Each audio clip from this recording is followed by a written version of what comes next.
Hello everybody and welcome to episode 38 of Customers Who Click. Today I welcome Ryo Chiba, the founder of Use Topic, and we're going to explore how AI fits into your content marketing and SEO strategy. We've talked about AI before and really it's a fascinating topic. I really love it. It sounds like it'll bring us endless opportunities, but I do think people maybe hype it a bit too much. And part of that is due to some misconceptions around it and what it's really going to bring us in the next couple of years. It's great for reducing your workload. And as a small business myself, anytime I can save 30 minutes on a task each week through automation and tools is super valuable to me as it allows me to focus on my clients instead. So let's explore exactly how you can do this with Ryo now. Hi, Ryo. Thanks for joining me on the podcast today. Could you tell us a bit about yourself, a bit of your background and why you're doing what you're doing right now? Yeah, absolutely. First off, thanks for having me. I really appreciate it. I'm the founder of an SEO content research and optimization tool called Topic. And the problem that we tackle is that one of the biggest bottlenecks typically in any content operation is once you've done the keyword research and you've figured out what keyword you're targeting, how do you actually write content that targets that and ranks? So, the content that you're producing needs to be relevant, needs to be expert level, and also, you need to be able to teach other people on your team to produce that content. And so our tool just makes it easier to do that. And some background on myself and how I got started working on this. It actually goes back all the way almost a decade. Back in 2012, I was just graduating undergrad from college, and with two other co-founders who are also college students, we were working on a social media aggregation company, similar to Pinterest. And we worked on that for about a year, but we ran into a situation where we tried all sorts of strategies from the marketing side to promote our new social network, all these viral hacks that we were trying to do. At the time on Facebook, it was popular to hook into their new APIs to get people to share your content, with Farmville, and we were doing all these different strategies, but none of them were working. And then as a last-ditch effort, I learned SEO. I was a total novice at the time, and I learned the basics, what a backlink is and why it's important to produce high-quality content. And surprisingly, we were able to turn things around, and over the course of the next 6 or 7 years, we were able to grow our business to around 40 people, all through SEO. And really, after we sold the company in 2018, for my second venture, I really was looking for a different problem to solve. And the best one that we found was the ones that we were experiencing when we were growing that previous business, which was scaling our content marketing and finding a better way to produce high quality content that ranks. So that's a little bit of background on myself. Yeah, it kind of makes sense, doesn't it? I think a lot of startups have come about that way. In the current company or in a job, someone's had a problem and then they've decided to build the solution to that problem. Yeah, definitely. I think I'm an engineer by trade. And so the first thing that I do is build. And I sort of fell into marketing. And yeah, I feel like a lot of people, especially in the SEO space, are sort of like that, where they fall into it or accidentally discover how powerful it is and then get more into it. Yeah, cool. So what does a standard day look like for you? Are you a routine person or kind of like just a standard day sort of thing? Yeah, for me, the standard day starts the night before, actually, because if you don't get the right rest, the whole day is all screwed up. So I started using salt lamps around my apartment to reduce the amount of light that I'm getting. Very much a routine person. So in the morning, I usually try to get around 30 minutes of exercise, physical or creative. I like to watercolor sometimes in the morning, and then dive into my notebook to write down the tasks that I need to do today. There's a really good technique that I think is really valuable, which is swallowing the frog, which is figuring out what is the the big thing that you don't want to do for the day and then cranking through it. And for me, it's typically sales calls or customer support. So I'll try to crank those through in the morning so that in the afternoon I can really focus on the product and working on some of those larger projects. But that's my typical day. The interesting thing is that, my co-founder and I trade roles every couple of months. So we're both engineers and we're both not sales or marketing folks, but some months we'll focus more on marketing and some months we'll focus more on engineering. Yeah, I like that. I think that's really undervalued. I think people tend to, even in startups where it's there might only be a couple of people, it's very easy to get siloed and focus on the stuff that you really like doing or you're really good at. And actually, especially in a startup, you need to be doing all those bits. So even if it's, like sales and customer support, you have to do it. So if it works best for you to get it out first thing in the morning, get it done. Obviously, customer support, I suppose, has to be done throughout the day. But kind of getting those blocks in every day to do the bits that you don't really like, so that the rest of the day you can actually just focus on what you do. But it also gives you those kind of day-to-day touch points in those areas of the business as well, which I think is really important. Yeah, absolutely. I think I subscribe to a couple Instagram accounts. They're comedy accounts that focus on the day-to-day of sales in a SaaS company. And it's interesting because almost half of the memes are related to making fun of the marketing team in some way and how they're disconnected and also oftentimes not very useful to the salespeople. And it's fascinating that is a common pattern. And that pattern happens because, just like you said, you get caught up in what you want to do, which might be telling your brand story or trying to come up with something clever or stylistically challenging. But in the end, talking to the customer, figuring out what they want is really what's going to drive value for the entire business. Yeah, I think I've seen that a lot as well. There's definitely a disconnect between sales and marketing in a lot of companies, and it does, I think, tend to annoy the sales team a bit more, especially as the marketing team can drive unqualified leads, but all they see is the sales team not selling, not able to close those leads, and then you've got the sales team saying, well, it's because they're rubbish leads. But there needs to be that link up really, and I do think a lot of companies don't do enough to make sure those teams are talking to each other and feeding back into each other. Yeah, definitely. So let's kind of get into the main topic for today. Let's talk a bit about SEO and content marketing. Who should be doing it? Why is it important?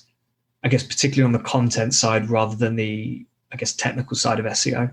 And where does AI fit in with this?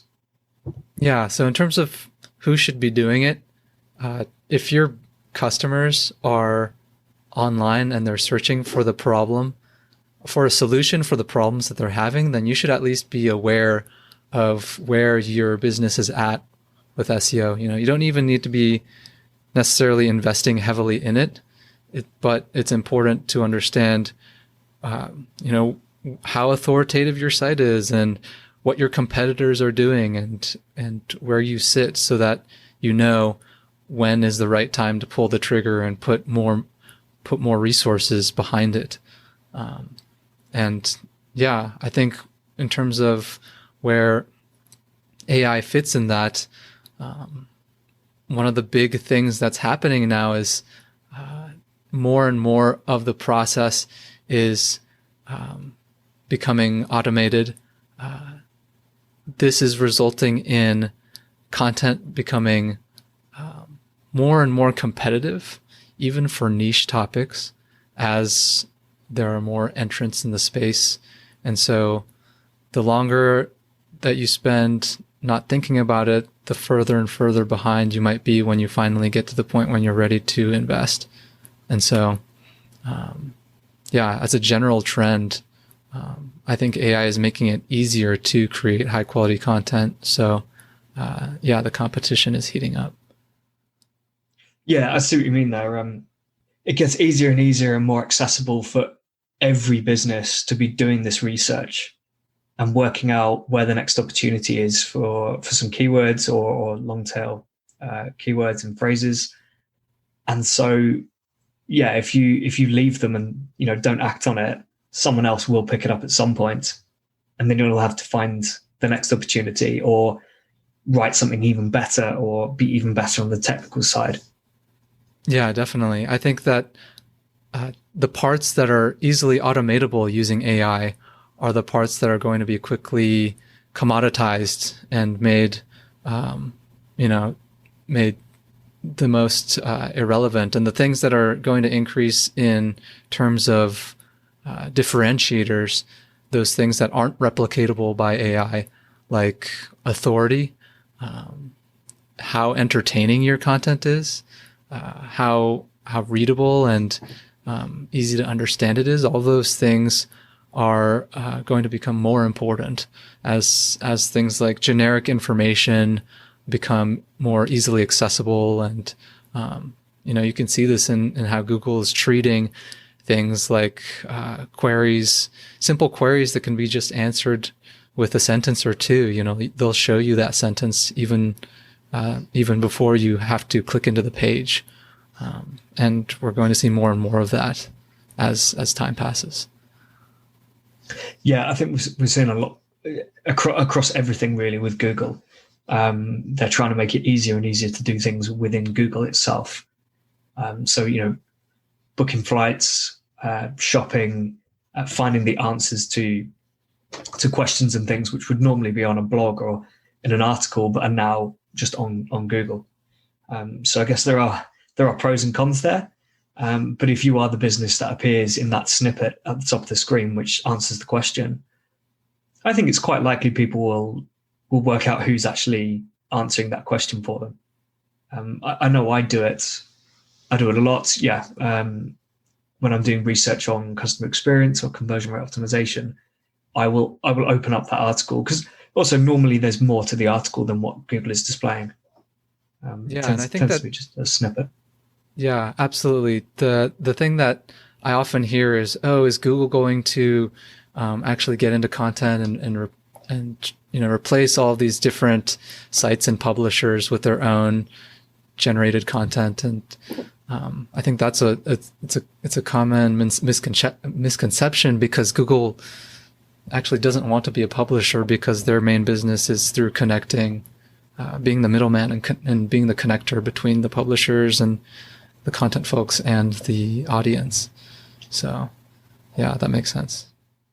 Yeah, and experts still need to write the content, and I suppose Google are big enough to hire all the experts if they wanted to, but it just doesn't really make sense, does it?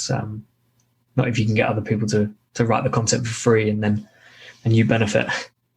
Absolutely. So what are some of the mistakes companies make with approaching written content?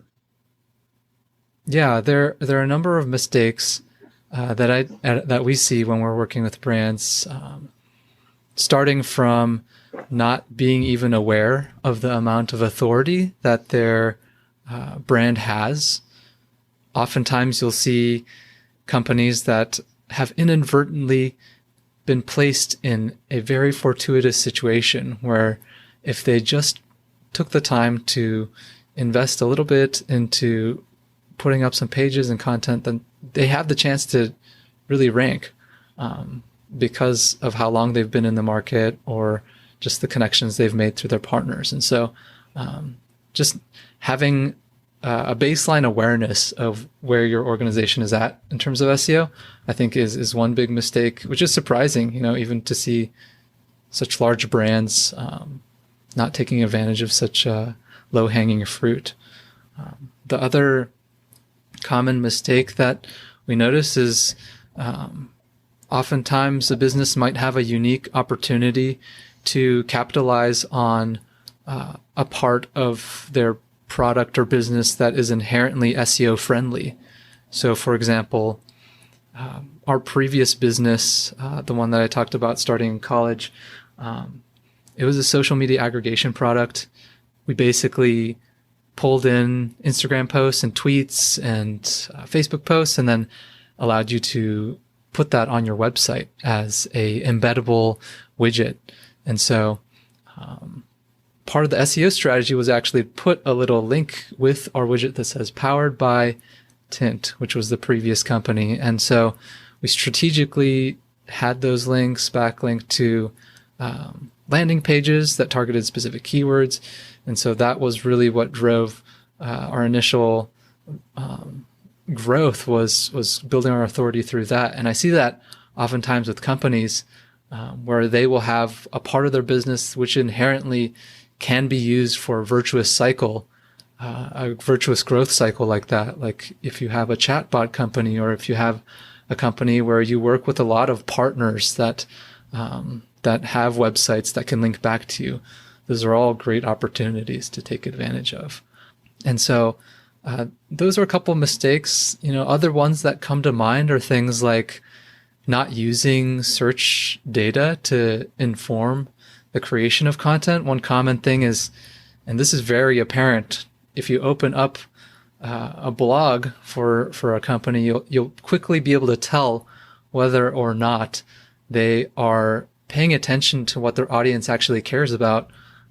If the blog is just full of press releases and feature updates or content that you would be like, this isn't actually really that interesting to me, and it's all about them, then that's a huge missed opportunity.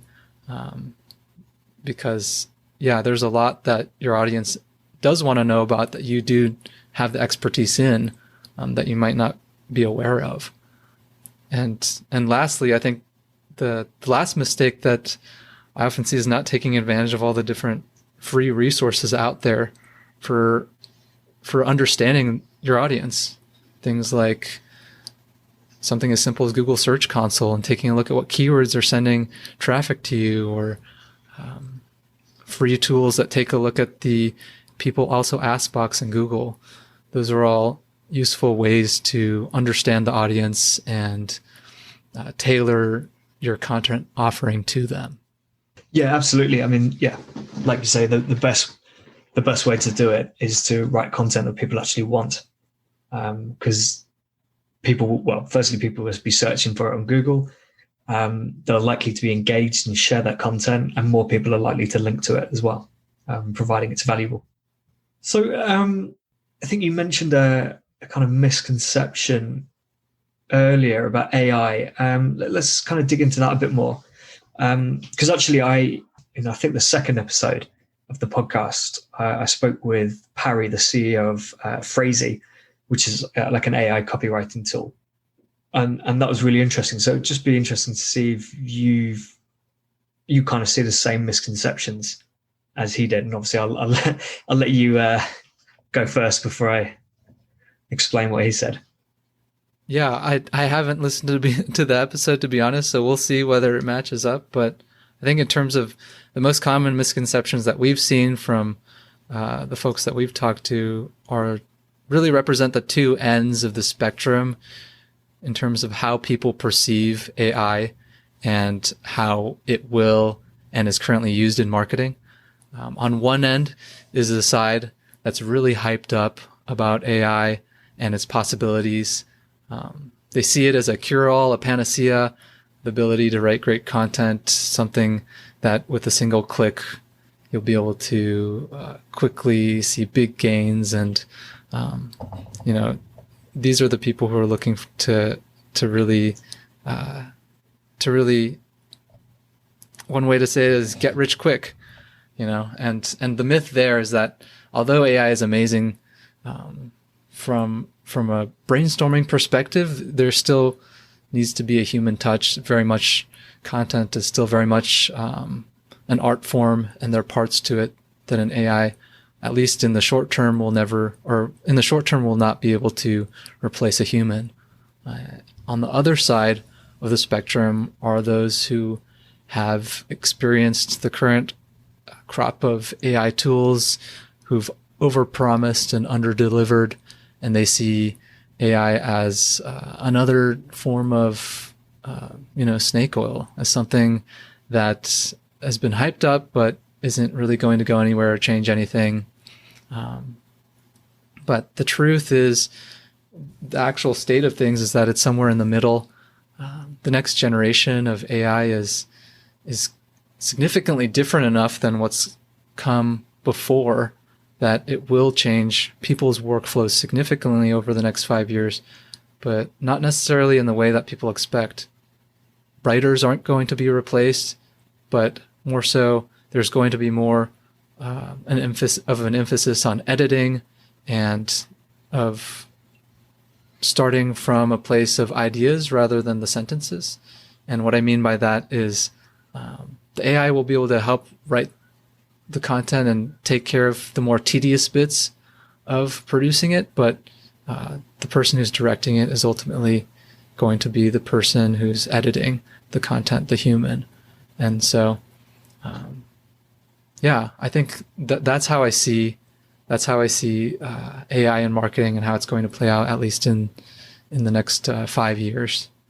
I think, people do think it's going to be that amazing tool which is going to solve all their problems. And it's just, I guess in some areas of marketing, it will do that. For example, what Phrasee does, it basically spits out, 20, 30 subject lines for your email campaigns. And so the reason it's really good is it kind of removes the bias from the teams. So there's no one person saying, I think the subject line needs to be on these lines with this sort of language because I think this works best. And so we're going to do it. It gives you all the different options. And it's really good at that because it's short form. And I think they have launched into kind of Facebook ads maybe and possibly PPC, because it's really good at optimizing those really short pieces of content that, have to be pretty straight and to the point. What it can't really do is it's not going to write you a blog post. Imagine if it did, it would write you a really kind of functional blog post. It would literally get the information down on the page for you, but it probably wouldn't be that interesting to read. Or as in the tone of voice might not be that interesting. And the big point that Perry made was it's not going to take people's jobs because it's not going to replace an actual content marketer. It's not going to write blogs for you. But what it will do is save people's time. So the time that it takes you to write 20 really good subject lines, I imagine even really, really good content writers or copywriters and email marketers probably would still take maybe an hour to write 20 very different, noticeably different subject lines that they could test against. So the fact that this tool can do it in about 5 minutes means that you don't even have to think about it. You don't have to worry about that at all. You've saved 55 minutes and you can do something else. Do something that the AI can't do for you and actually requires your time. Exactly. It's a huge emphasis on the ability to automate the brainstorming process and unlock your creativity. But ultimately, you as the human are making the decisions, directing the ideas, and assembling everything into something coherent. Yeah, exactly. So if someone wanted to get started with content marketing, let's say startups or just maybe new marketers, what are some of the key things to consider immediately? Yeah, I think the first key things, first off, is understanding where you are currently. Like I mentioned, that's a common mistake is not even knowing where you stand. There are a lot of great tools out there like Ahrefs and SEMrush that can tell you how authoritative your site is, but figuring out where you are there will really direct the next steps, which is defining where you want to go, how many and what kinds of customers do you want, and what keywords will you target to actually reach them. These are all questions that need to be answered at this stage. And then coming up with a strategy to direct those resources to take a look at what's available to you and what you can do to achieve those rankings and how feasible those are. I think if there's one thing that I've learned from doing SEO for 7 or 8 years, is that there's no quick hack or trick to get what you want. There's a lot of understanding the fundamentals, and it does take a lot of work. And that's why people say that it's one of the only marketing channels where you can build a moat, because it is so time consuming and expensive to identify the content that's going to resonate with customers and then create it. I think one of the biggest things from a practical standpoint for somebody wanting to get started with content marketing is identifying what will actually drive business value. One common pitfall that I've seen is people working with an agency, say, who is really focused on driving traffic and more of the vanity metrics. But there are a lot of things that can be done beforehand to identify the conversion possibility for different keywords. Even something as simple as running an AdWords campaign, anybody can do to figure out whether it will actually drive business and whether it's worth ranking organically. But yeah, I think just to relate on that note, again, actually in a previous episode, I think we were talking about this idea of dominating page one, whether it's your page that's going to appear or someone else's. And he talked about this idea of whether it's informational or educational keywords or transactional keywords. So that's probably a really good place to start, with what you just talked about around, like, is it going to drive revenue? How do you assess whether it's going to convert or not? Absolutely. If you target an educational keyword, it's less likely to drive a sale, but it might be likely to drive a newsletter sign up. Definitely. I think people don't take advantage enough of the treasure trove of information that is the search results themselves. There's so much that the search results can tell you, everything from the different interactive widgets that Google is using to the patterns in the titles of content that's showing up. Those all indicate the what's on users' minds when they're putting in that query. There's so much behind each keyword that a marketer needs to understand in order to successfully target that content. And yeah, that's what our tool is all about, is helping you figure that out and understand the user so that the content that you produce is a lot more relevant. Yeah, I suppose one thing that just came to mind, and maybe I'm wrong with this, but obviously, like, page one is always going to be full because that's just how Google works. But it doesn't necessarily mean that the content there is good. And I think probably what puts people off a lot is they will do a search for a term that they think is relevant or they think they want to be ranking for, and they will see competitors there. And as soon as you see a competitor there, you think, all right, they've done the work, they've got themselves to page one. It's going to be a bit of a slog for us to get there. So is there another opportunity? But actually, if you don't kind of dig into it a bit, or if you do dig into it a bit, you might realize that, the content is pretty threadbare. It's not that great. It might not have many links to it or anything, but it just happens to be the best piece of content written on that topic. And so Google puts it on page one. Absolutely. I think the two biggest signals from an SEO standpoint are the engagement signals, like bounce rate and time on site and authority. And the thing that people do have control over in the short term is the engagement and how much value the content is adding for the audience.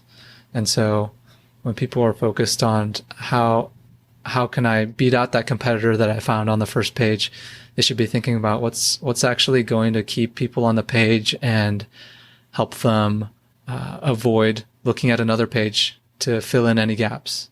Yeah, exactly. Answer all the questions a customer has. I like this. I've heard it in the customer service space. What's the metric? First contact resolution. I think where you basically anticipate any further needs that a person might have and you answer those as well.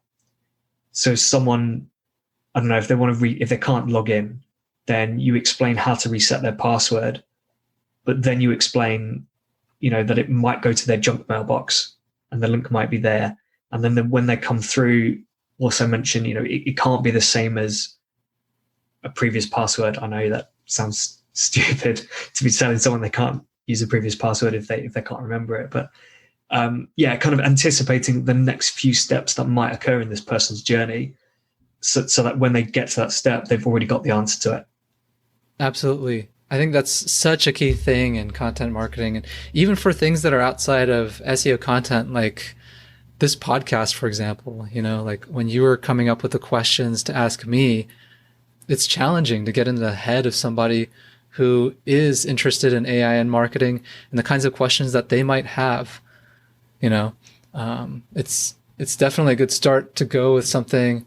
There are obvious basic things like trends and what's going to change, but getting into those specific details, that's where having tools to help do that can be really useful. So for example, we have a free tool on our site where you can just type in a keyword or a topic and we'll extract all the questions that people were asking around that on Google. And I put in AI and marketing, and some of the questions are sort of fascinating, actually. Things like, how does AI improve efficiency? What kinds of tools are there? Will I need to learn this as a marketer? Those are all questions that people were asking in Google around this that neither of us would have known if we had just gone into it with our own mindsets. And in general, I think marketing is such a interesting area of study, because that's what it's all about, is getting into the heads of your customer or your audience and figuring out what they want. Yeah, definitely. And I think, like it's good. I like that you mentioned the podcast then. It does. There are uses for it in other areas as well. So even though your tool, for example, is maybe at least positioned around SEO content and the ideas for blog articles you can write, those are still questions that people are asking and ideas for content that you could address anywhere. You could do it as a webinar, a podcast, video, just a LinkedIn post. You don't have to look at this tool and go, oh, well, I'm not really writing a blog, so the tool's not really relevant to me. It still pumps out all these ideas that you can just use anywhere else. Yeah, definitely. That does tie in a little bit with one of my pet peeves when it comes to marketing, which is one visualization that I like to imagine is a Venn diagram of two circles. On one side, things that your audience cares about, and then the other side of things that you want to share as a marketer. And those are often so far apart that it's upsetting to see when you've missed that opportunity to speak to your users and your audience. There's so many free ways to close that gap, or easy free ways, and also even if you don't use a paid tool like ours, things like, again, the people also ask box, or taking a look at data using Ahrefs to take a look at content gaps and keyword relevance. So yeah. It's funny you should mention that diagram. I'm certain I've seen something similar. There's a guy, it's the Marketoonist. Have you heard of him? Yeah, I have. Yeah, I think he sends out one every week, I believe, and it's just a cartoon on one of they basically call problems in marketing that people try to address, and they address it in stereotypical ways, which is normally like throw more money at it, or like our customers want to be more engaged with the brand. How do we do that? Well, send them more emails or something like that. And I think it's kind of similar with SEO and things as well. You've got to make sure that you're actually producing the content and kind of doing the marketing that people want, not what you want to do. Yeah, even as an expert, a lot of times people will assemble domain experts for whatever you're talking about. Maybe you have a site about sports gear, and you're assembling, the top pro sports players to give recommendations on gear and the things that, a novice should pay attention to when they're buying equipment. But what an expert or a pro is going to pay attention to and what they care about are going to be so different from what somebody who's just starting out cares about. And so even when people say you should be creating expert level content, if it's not tailored to the audience, that can fall flat on its face as well. And so really people should be saying, create audience level content that is written by a trustworthy expert. And that's a tough balance to strike. I think that is a really good point. I think when people get told write expert level content, they assume it means advanced level knowledge, I guess buzzwords and things like that. But really what you need to be doing is working out who the audience is, who you're actually targeting with this, and just writing a piece of content that is going to be the most valuable piece of content to that person. Definitely. Like written as an expert. Yeah, it sort of ties into another, I think, misconception about SEO in general, that it is so incredibly technical that somebody who focuses more on the editorial side of content doesn't want to pay attention to. They're like, leave it to the experts. That's just something I don't want to touch. And I don't blame them, because it can get technical, especially when you're diving into all the dashboards and metrics that you can track using all of these different tools. But in the end, it is pretty understandable to most marketers, which is if the content's more relevant, then Google's going to prefer it, because in the end, their objective is to connect users to exactly the kind of content that they're looking for, given a given search query. And so, yeah. Yeah, 100% agree with you there. Do you see any big trends coming up in the way businesses write content, or maybe what customers are going to be consuming? Yeah, I think one of the biggest trends that people have been talking about more and more is related to text generation. Some of these more advanced text generation systems like GPT-3. I don't know. Has anybody talked about it yet on the podcast? Or no, and I do not have a clue what that is. So yeah, it might be worth a quick explanation. Yeah, so just to give some background, there's this new text generation system called GPT-3, which stands for Generative Pre-trained Transformer. It's the third version. And it's by this company called OpenAI. A big part of their funding comes from Elon Musk, and their whole mission is to release AI tools in a way that benefits humanity instead of antagonizes humanity. And so one of their first products that they've released is this text generation system. And what's neat about it, that's different than anything else that's come out, is that typically with an AI or machine learning platform, you have to hire experts, machine learning experts, to train the system to do exactly what you want it to do, whether that's recognizing fire hydrants or summarizing a work of Shakespeare. You need to train the data and program a custom system to that problem. And with this new system, it doesn't require any of that training because it's pre-trained. They use the entire internet basically as the corpus of data that they're working with, and you can program the system by just giving it a couple of examples of what you want. So, for example, if you want a question and answer system, you give it a question and an answer, a question and answer, and then you give it a question. You say, complete the pattern. And it's basically like a incredibly supercharged autocomplete. And so the neat thing about this technology is that it obviously has major implications for the marketing world, specifically the content marketing world. And so you start to see tools like the one that you mentioned earlier that summarize or that gives you different ideas on email subjects and ads. And it also has big implications for content, because now you can have this system that is really good at sounding human, and giving it examples like, here's a heading, here's the first sentence, now write me the rest of the paragraph. And it can do that at a quality level that hasn't been seen before. But that's a big new piece of technology that's starting to make its way into different tools in the space.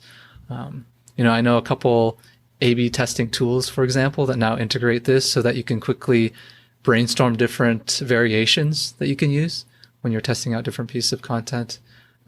We're using it to help you brainstorm ideas for outlines and titles and descriptions when you're creating outlines for content. But essentially, what this is going to do, and other models like it, is that it's going to result in a huge increase in content across all mediums. And like I said before, it's going to really increase the value of the different content related differentiations that are going to be key in standing out. Things like authority, personality, how entertaining that content is. We think that it can have a big impact on streamlining the content production process by helping you basically automate some of the more tedious parts of the research process, and helping you come up with something high quality content faster. Yeah, it'd be interesting to see how that goes. I guess one possible potential downside is we start getting lots of content which is very similar, because it's all kind of written in the same kind of AI method. Would that be a potential issue? Absolutely. I think that Google will become a lot better at surfacing different angles. It's already good at that. If you type in something that's controversial, you'll get different results. Not every result will just be from the same angle. They'll try to mix in unique perspectives, things that represent different viewpoints, or content that differentiates itself in different ways. Content and SEO is an ongoing competition. It never ends. People are constantly fighting for that top spot on the first page. And so, when there's an opportunity to be different, people are incentivized to take it. And what these tools do is that they make it easier to reach a certain quality baseline, so that you can take the time that you would have spent trying to get there and now invest it into, how do I make my content unique? And so it's interesting, because on one hand, yes, it does help you create generic content faster, but it also frees up more time for you to consider the different angles or figure out how your business can uniquely differentiate its content, whether that's through the data that your company might have or the expertise that your company might have. That's how I would think about it. Yeah, I suppose again, it's that like freeing up resource and time rather than doing the job itself. I use a tool called Otter AI to transcribe the podcasts, and it doesn't do a fantastic job, but also, hang on, I should probably clarify that. It doesn't do a fantastic job in that it's not something that I can take straight from Otter AI and just post on the blog. Like it's not good enough. It's not accurate enough for that. But it's not what I use it for. I use it to create a transcription of the podcast so that I can run through that text, grab all the key points, and then write the summary article for the show notes. And that probably saves me a good 30 to 45 minutes for every episode now, when I would have basically been listening back through the entire episode and reading through it. And also, as I'm reading it, I'm trying to understand what the tool has got wrong. Sometimes it will. What I found when I was trying to transcribe the entire episode for the website, so many times the transcription would be basically unreadable. So I would have to listen to the podcast, listen to that bit of it, understand what that person said and then rewrite what the tool has put.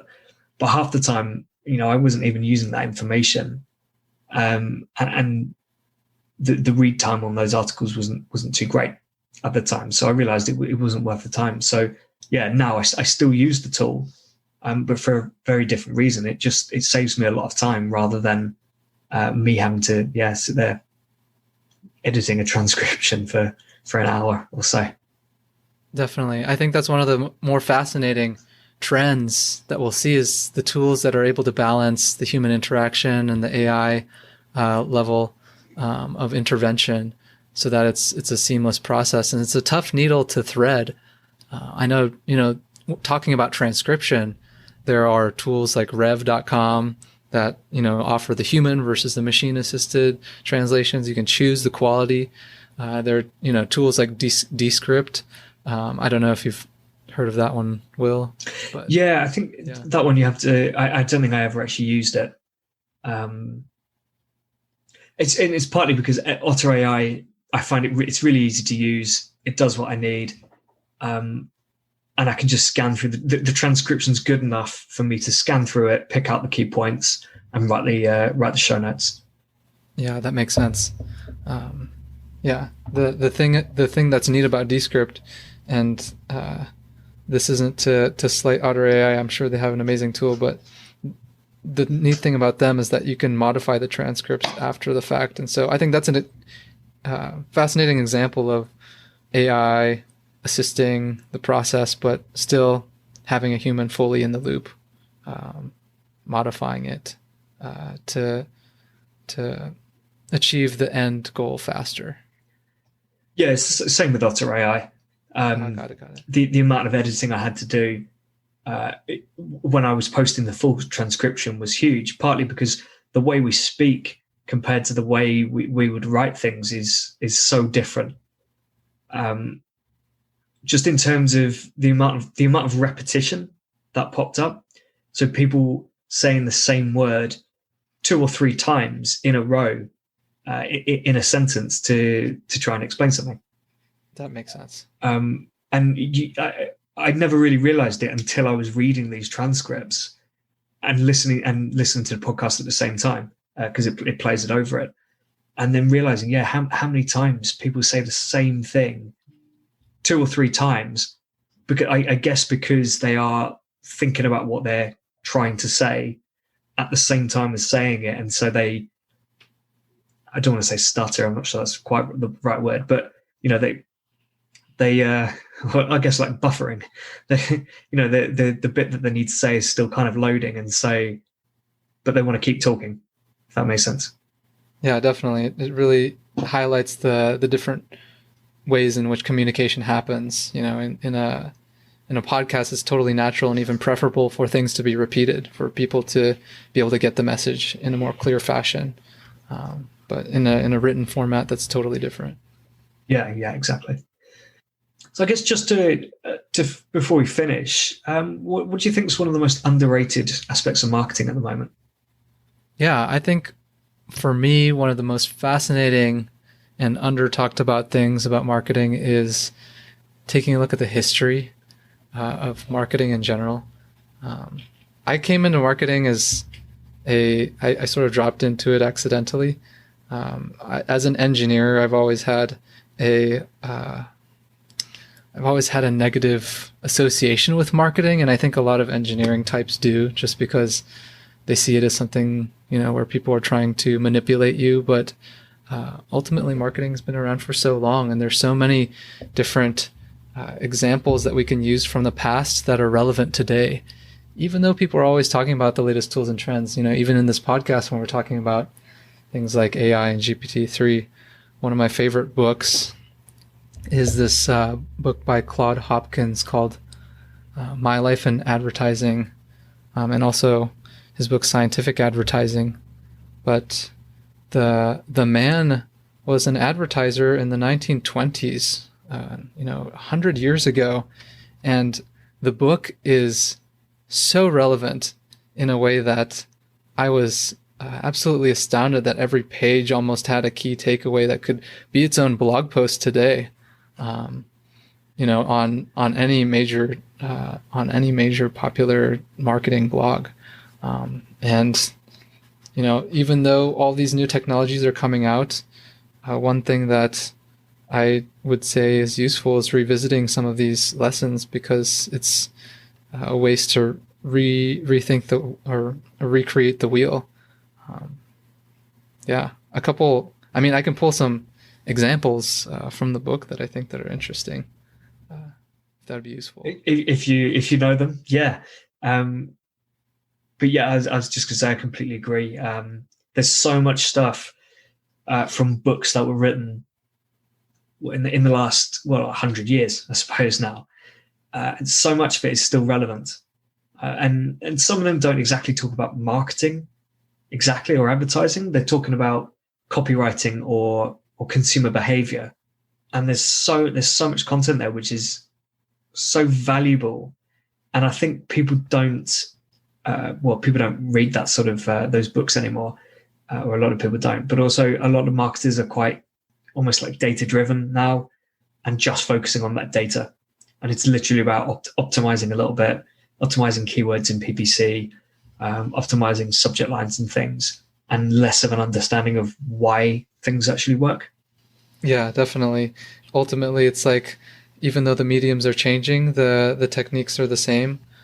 Some things that I'm opening up the book right now just to take a look at things that I've underlined. But, one of them is him selling this is a popular brand of canned beans in America called Van Camps. I think it's still around today. But, each chapter is a case study. And in this case study about these canned beans, he talks about, argue anything for your own advantage and people will resist to the limit, but seem unselfishly to consider your customers' desires, and they will naturally flock to you. That's so true and relevant for every medium. And, talking about what we were talking about earlier, which is understanding the different stigmas around marketing, and to take a look at it from a different perspective. But he mentions, oftentimes practitioners of law or medicine will look down on advertising because it seems so simple and it can be learned so quickly. But he mentions that, even the basics take a lifetime to learn and to really internalize, which is something that I really agree with. Yeah, it's an interesting reference, actually. Before we did this recording, I was actually listening to part one of a storytelling masterclass by someone I've been connected with for a while. And one of the key points he makes in there is if you just try and sell in your messaging, people won't care, people will ignore you. But if you explain their problems and make it clear that you understand their problems and you might have a solution to that problem, that's when they start coming to you. Absolutely.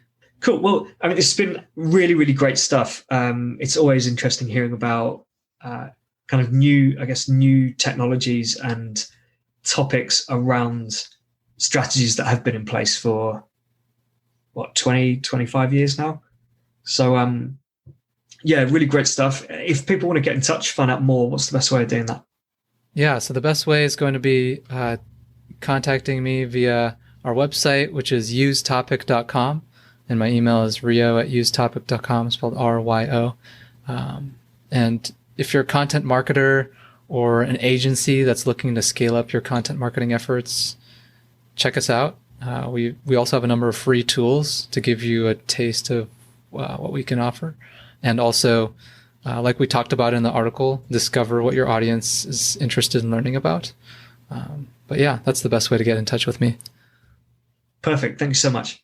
That's good. Thanks, Will. So if you're involved in content marketing and want to speed up your processes, or if you're new and looking for a place to start, I hope you found this episode really interesting. There are loads of topics out there now, including on the Use Topic website, to help you identify the content that you should be producing and getting out there. As Ryo mentioned, you need to identify where your authority is and how people view you at the moment. And you need to work out who your customers are and what level they're at as well. There's no point producing content aimed at beginners if your entire audience are professionals in the industry. And likewise, if your brand's targeting people just getting started or at a beginner level, there's no point writing advice that is just packed full of jargon and those really kind of advanced level tips. If you'd like to learn more about AI and SEO, reach out to Ryo via the Use Topic website. Any other podcast questions, feedback, guest requests, etc., keep sending them over to will@customerswhoclick.com. I get back to everyone as quickly as I can.